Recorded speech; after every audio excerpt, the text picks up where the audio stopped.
কপাল ভাঁজ করে কিছু ভাবতে শুরু করে। পূর্ণা বলল, আম্মা তোমার মুখ দেখে বুঝে গেছে তুমি লিখন ভাইকে ভালোবাসো না। পদ্মজা অন্য মনস্ক হয়ে বলল, মনে হয়। পূর্ণা খুব বিরক্তি নিয়ে বলল, লিখন ভাই এত সুন্দর, তোমাকে এত ভালোবাসে, তবুও কেন ভালোবাসুনি আপা? লিখন ভাইয়ের চিঠি তো ঠিকই সময় করে করে পড়তে। বিয়ে করতে কি সমস্যা? আম্মা দিলে তো করবই, সমস্যা নেই। তোমার এই ন্যাকার কথা আমার ভালো লাগে না আপা। পদ্মজা হেসে ফেলল পূর্ণার রেগে কথা বলা দেখে।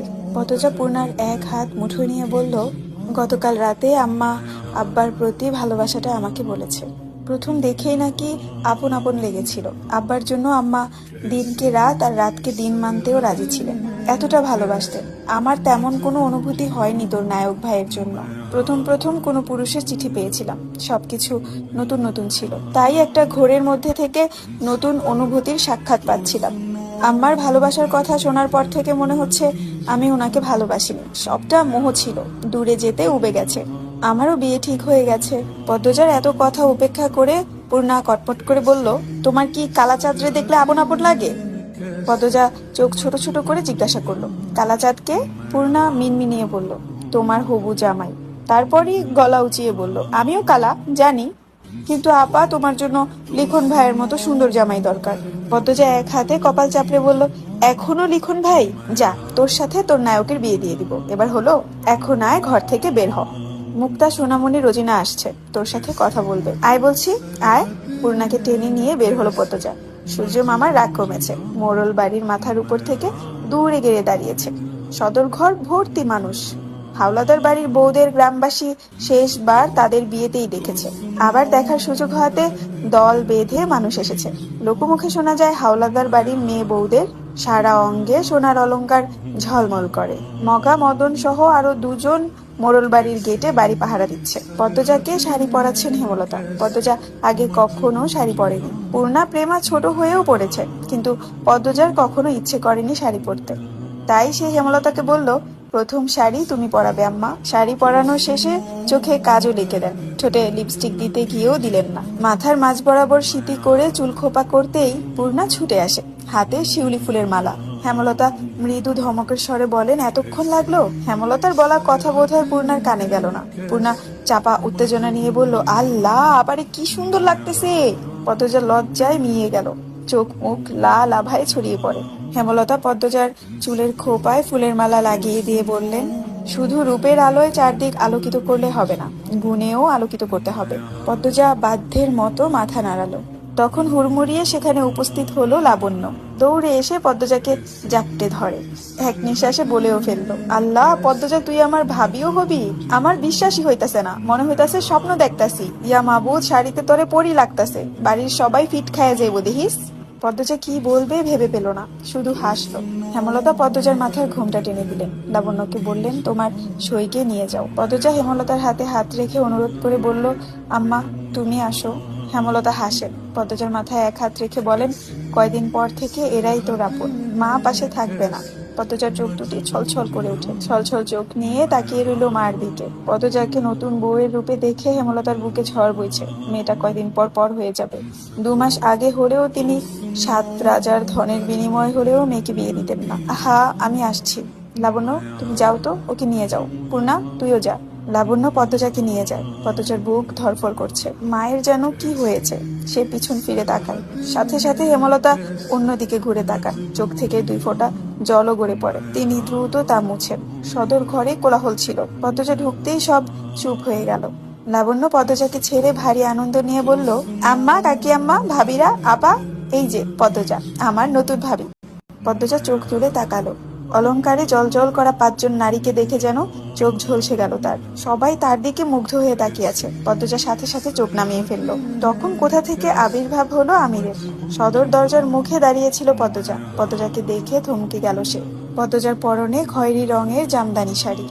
শাড়িতে কোনো মেয়েকে এত সুন্দর লাগতে পারে এর আগে কখনো মনে হয়নি আমিরের। আমিরের লজ্জা খুব কম। সে উপস্থিত থাকা গুরুজনদের উপেক্ষা করে পদ্মজাকে দেখে বলল, মাশাআল্লাহ, দিনের বেলায় চাঁদ উঠে গেছে।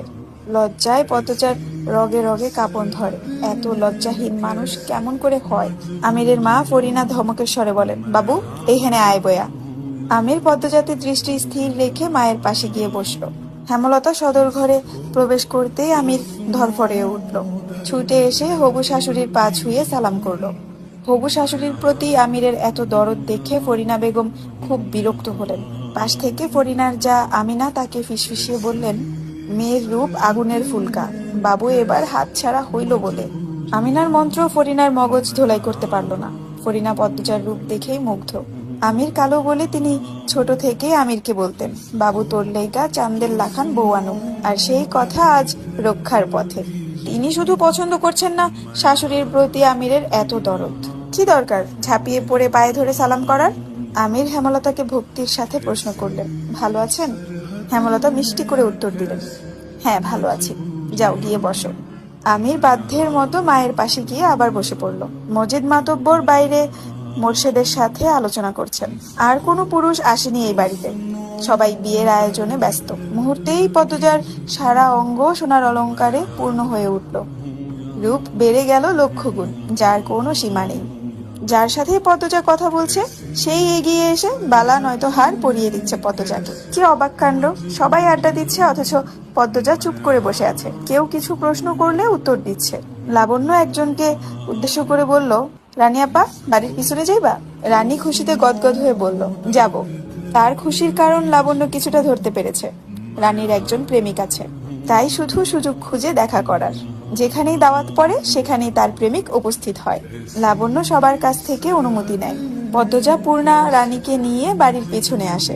রানী বাড়ির পিছনে এসে ঘাটের দিকে ছুটে যায়। একটা নৌকা এসে ভিড়ে, কিন্তু নৌকায় কে ছিল দেখা যায় না। রানী নৌকায় উঠে পড়ে, কারোর সাথে বিরতিহীনভাবে কথা বলছে শোনা যায়। পূর্ণা লাবণ্যকে প্রশ্ন করলো, লাবণ্য আপা, রানী আপা কার সাথে কথা বলে? আব্দুল ভাইয়ের সাথে। কোন আব্দুল? যার কথা ভাবছিস। কথা শেষ করে লাবণ্য চোখ টিপল। পূর্ণা অবাক হয়ে বলল, মাস্টারের সাথে? লাবণ্য হাসে। রানী এগিয়ে আসে। লাবণ্য বলল, কথা শেষ? হ, চইলা গেছে। রানী পদ্মজার দিকে তাকিয়ে বলল, মাশাল্লাহ, তুমি এত সুন্দর, তোমার কোলে নিয়ে আদর করতে ইচ্ছা করতেছে। পদ্মজা মুচকি হেসে বলল, আপনি খুব শুকনা, আমাকে কোলে নিতে পারবেন না। শুকনা হইতে পারি, কিন্তু শক্তি আছে। রানীর কথা বলার ঢঙে সবাই হেসে উঠল। পূর্ণা আমিরকে দেখে পদ্মজার কানে কানে বলল, আপা, তোমার কালাচাঁদ আসছে। পদ্মজা পূর্ণাকে চোখ রাঙিয়ে বলল, কিসব কথা? ওনার বোনরা আছে। লাবণ্য, রানী, যা এখান থেকে। আমিরের আদেশ শুনে লাবণ্য খুব বিরক্ত হলো। রানী কাঁদো কাঁদো হয়ে বলল, দা ভাই, থাকি না। আমির চোখ রাঙিয়ে তাকালো, ধমকের স্বরে বলল, যেতে বলছি যা। লাবণ্য ইস বলে উঠে পড়ল। তারপর পদ্মজাকে বলল, আয় অন্যখানে যাই। না, পদ্মজা থাকুক, তোরা যা। আমিরের কথা শুনে বেশি চমকালো পদ্মজা। লাবণ্য ফোঁসফোঁস করতে করতে বলল, কেন কেন? পদ্মজা পূর্ণা অন্যদিকে ফিরে আছে। আমির দৃষ্টি কঠোর করতেই লাবণ্য রানী চলে গেল।